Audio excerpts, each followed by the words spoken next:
चिराग पासवान ने फिर से एक बार विपक्षी पार्टी पे साध लिया है निशाना और उन्होंने कहा कि जो विशेष राज्य का दर्जा बिहार को मिलने में प्रॉब्लम हो रही है वो हो रही है मनमोहन सरकार के बनाए गए पैरामीटर्स के कारण। अब वो पैरामीटर्स क्या है वो आपको पता हो या ना हो, उससे पहले एक बात जो हमें पता है वो ये है कि हर प्रावधान को जब आप चेंज कर सकते हो तो ये प्रावधान आपका चेंज क्यों नहीं हो रहा है। अब क्या कुछ कहा है चिराग पासवान ने, आप खुद ही सुन लीजिए। भाई देखिए, जो लोग इस बात का हो हल्ला मचाते हैं कि बिहार को विशेष राज्य का दर्जा नहीं मिला, विशेष राज्य का दर्जा नहीं मिला, ये वही विपक्ष के लोग हैं जिनके पास ये जानकारी का अभाव है कि इन्हीं की सरकार में, यूपीए की सरकार में मनमोहन सिंह जी के दौरान ही नीति आयोग में इस तरीके के प्रावधान किए गए थे जिसके बाद किसी भी राज्य को विशेष राज्य का दर्जा मिलना लगभग नामुमकिन के करीब हो गया था। बहरहाल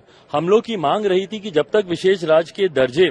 का दर्जा हम लोग को नहीं मिलता, स्पेशल पैकेजेस हम लोग को दिए जाएं। मैं धन्यवाद करूंगा मेरे प्रधानमंत्री आदरणीय नरेंद्र मोदी जी का, मैं धन्यवाद करूंगा हमारी वित्त मंत्री आदरणीय निर्मला सीतारमण जी का कि उन्होंने बिहार को जिस तरीके से स्पेशल पैकेजेस देकर, और मेरे लिए बिहारी होने के नाते खुशी की बात है और मेरी पार्टी लोक जनशक्ति पार्टी रामविलास ने हमेशा बिहार फर्स्ट बिहारी फर्स्ट के विजन के साथ आगे बढ़ने का काम किया है। इस बजट में बिहार फर्स्ट बिहारी फर्स्ट को भी धरातल पर उतारने के प्रावधान दिए गए हैं। जहां एक तरफ इंफ्रास्ट्रक्चर इसमें मजबूती देने का काम किया गया है, वहां पे ब्रिजेस बना के, वहां पे क्या कहते हैं मेडिकल कॉलेजेस की बात हो, वहां पे एयरपोर्ट्स की बात हो, तो जहां एक तरफ बिहार के इंफ्रास्ट्रक्चर को मजबूत किया गया है, वहीं वहां की अर्थव्यवस्था को मजबूत देने के लिए वहां पे अलग अलग राज्यों में गया हो, राजगीर हो, अलग अलग राज्यों में जिस तरीके से टूरिज्म को भी वहां पे बढ़ावा देने के लिए प्रावधान किए गए हैं, जिस तरीके से बाढ़ की एक बहुत बड़ी समस्या जिससे हम लोग हमेशा दशकों से हम लोग परेशान रहे हैं,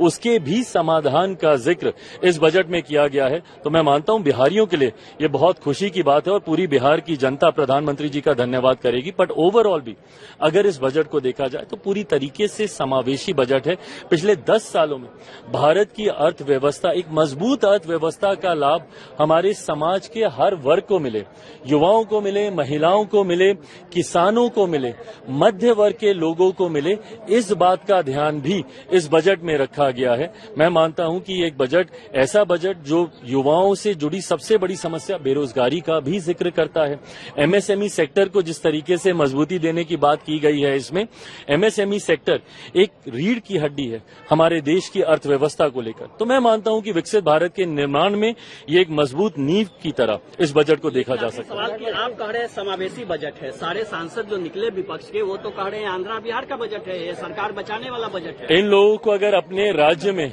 अगर गरीब नहीं दिखते, अपने राज्य में अगर इनको किसान नहीं दिखते, अपने राज्य में इनको मध्य वर्ग के लोग नहीं दिखते, अपने राज्य में इनको महिलाएं नहीं दिखती या युवा नहीं दिखते, तो मैं इनकी सोच के ऊपर कोई टिप्पणी नहीं करूंगा। जब हर इस वर्ग का जिक्र किया गया तो इस वर्ग से आने वाले हर व्यक्ति, भले वो किसी भी राज्य में रहता हो, उसकी सुविधा का जिक्र किया गया। जब आम आदमी की आमदनी को बढ़ाने का